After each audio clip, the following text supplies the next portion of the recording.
जय Jagannath friends, welcome to Anita Rosei. आज मु गोटे स्नाक्स रेसिपी नहीं कि आसी सुजी और आलू तैयारी। प्रथम मुझे गोटे कड़े बसई देती, तेल दे 2 चामच, तापर जीरा फुटे देती, आउ भुसुंगा पत्र दे देती, आप खसा दे पारे, तापर लुण दे देती, लंका गुंड दे देती मान चिली फ्लेक्स आ गोलमरीच गुंड दे देती। तापर पानी जो फुटीज से सुजी एड करेंगे। गोटे कप नहीं मु सुजी आउ पानी से अनुसार 2 कप मापिकी देवे। तापर एमती लगातार चलाउे आउ सुजी एड करुवे, नहे लम्स पड़ज से निहाती लगातार चलेबे। तापर भल भाव माने ताकू जंती देवा। मु खसा देवा को भूल जाए, आप निहाती खसा देवे, बहुत बढ़िया लगे। आउ तापर कभर करदे, कभर करदे जहाँ सीझी न से सीझीज। तापर गोटे प्लेट को काढ़ीदे। मु सबू जंतुणी जाक प्लेट को बाहर कर देइछि। तापर टिके ठंडा हवा को दवा। तापर मु 2टी आलू नहीं, सीझा आलू नहीं, ताको ग्रेटर साहाय्य ताको ग्रेट कर दवा। बहुत बढ़िया भाव से ग्रेड हो। तापर से मु देइछि चाट मसला देइछि, नहले चाट मसला जदि नथिबो आमचूर पाउडर देबे, जदि आमचूर पाउडर भी नथिबो टिके लेंबू चेपुड़ी देबे। तापर लुण भी टिके देदेबे। मु एकाथरे लुण दे देइतिले आ सेतपय लुण देलिनी। तापर से सुजीर जंतुणी को आलू सहित मिक्स करदे, भल भाव चकटी देवे। पूरा अटा चकटिला परी हम से डो भाया हो सेमती चकटिवे। बहुत बढ़िया टेस्ट लगे। आपड़ एमती बनईकि खातु। संध्या बेले स्नाक्स आकार आप खाईपारे, पिलामानकु टिफिन भी दे पारे से रखिकी। माने छाणी नथिबे सेमती गोटे माने बनईकि गोटे टिफिन फ्रिज रखदेवे। तापर जेतेबेले छाणीबे माने खाइबे टिके आगु छाणिकी आप खाईपारे।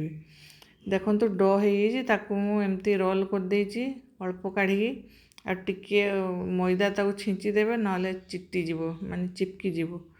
ताकू एमती तापर रोल करिकी चाकू साहाय्य काटी देबे। आपण जेमिति इच्छा करिवे से अनुसार शेप देबे। ताकू राउंड शेप भी दे पारिबे आ सिलिंडर माने शेप भी दे पारिबे आ स्माइली भी दे करि पारिबे। निज इच्छा अनुसार आपण शेप देबे। देखंतु मो सिलिंडर भाया कर देइछि, ताको बहुत सहज उपाय रे मु कर देइछि। एई भलिया टी सहज हुए से मु एमती शेप देइछि। आपण इच्छा अनुसार आपण शेप दे पारिबे। आपण माने धनिया पत्र भी ऐड करि पारिबे। मो पाखे धनिया पत्र थिलानि से मु धनिया पत्र अब ऐड करिनी।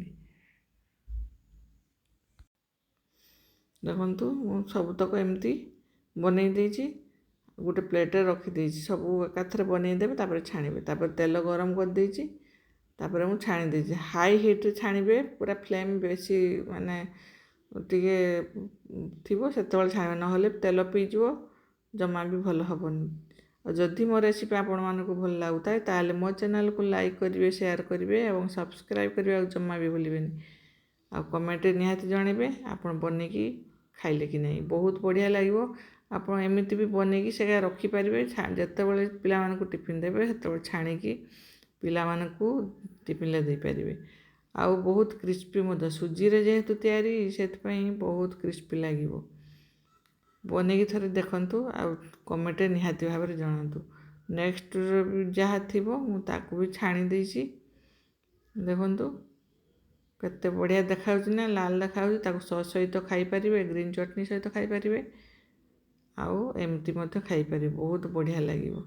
बनईकि देखंतु आ कमेंट जनातु। वीडियोटी पूरा देखिथिबारु बहुत बहुत धन्यवाद। जय जगन्नाथ। देखंतु सब बनई देइछि मु।